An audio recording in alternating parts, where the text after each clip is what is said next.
नमस्कार, भारत 24 देख रहे हैं आपके साथ मैं हूं आयुष सूर्यवंशी। मेहुल चौकसी भारत का भगोड़ा एक बार फिर से चर्चा में है।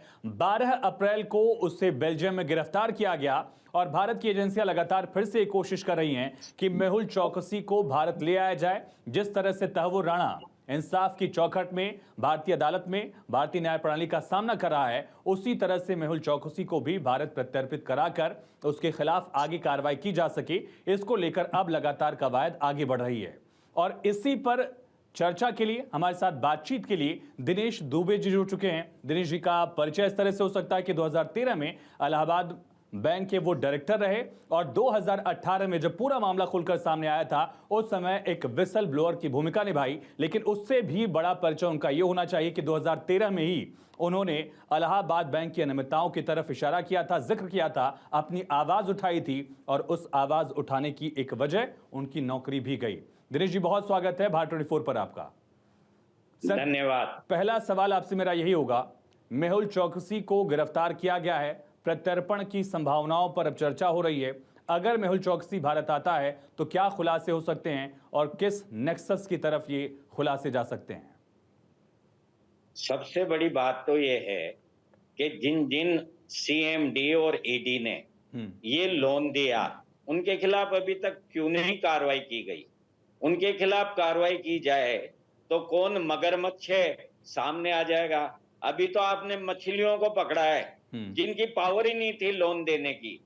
लोन तो ऊपर से बोर्ड से सैंक्शन हुआ है, तो बोर्ड ने किस आधार पर यह सैंक्शन कराया? तो पहली कार्रवाई तो ईडी को, सीबीआई को और सरकार को ये करनी चाहिए कि जिन जिन सीएमडी और ईडी के कार्यकाल में ये लोन सैंक्शन हुआ तो क्यों हुआ, इनसे पूछताछ होनी चाहिए, गहन पूछताछ होनी चाहिए, तब वास्तविकता सत्य सामने आएगा।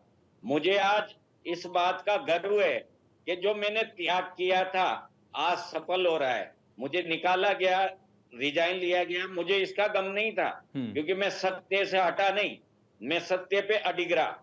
लेकिन आज गर्व हो रहा है कि मेरा सत्य सामने आया और भारत की जनता के जो पैसे लूटे गए थे अब उनके आने की संभावना 100% प्रकट हो गई है।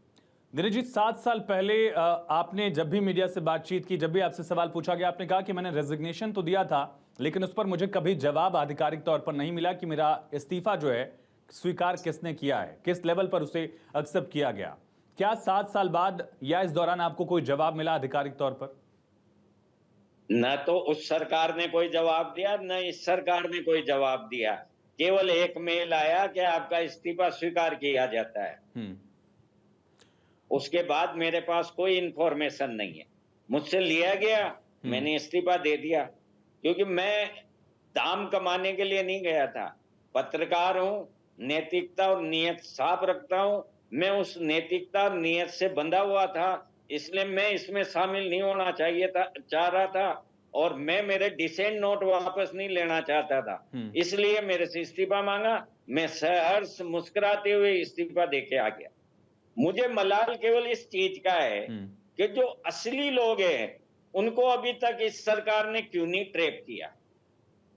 भाई, जिस मैनेजर को, जिस डीजीएम को, जिस जीएम को मतलब 500 करोड़ तक का लोन पास करने की इजाजत नहीं है, मैनेजर को तो 500 रुपए का ही लोन पास करने की इजाजत नहीं है, तो इतना बड़ा लोन सीएमडी के नेतृत्व में किया गया है, बोर्ड के द्वारा किया गया है, सीएमडी है, 2 ईडी हैं, तो ये जब लोन पास किया गया तो इनसे पूछताछ तो की जानी चाहिए ना कि भाई ये लोन कैसे आंख मीच के कर दिया गया।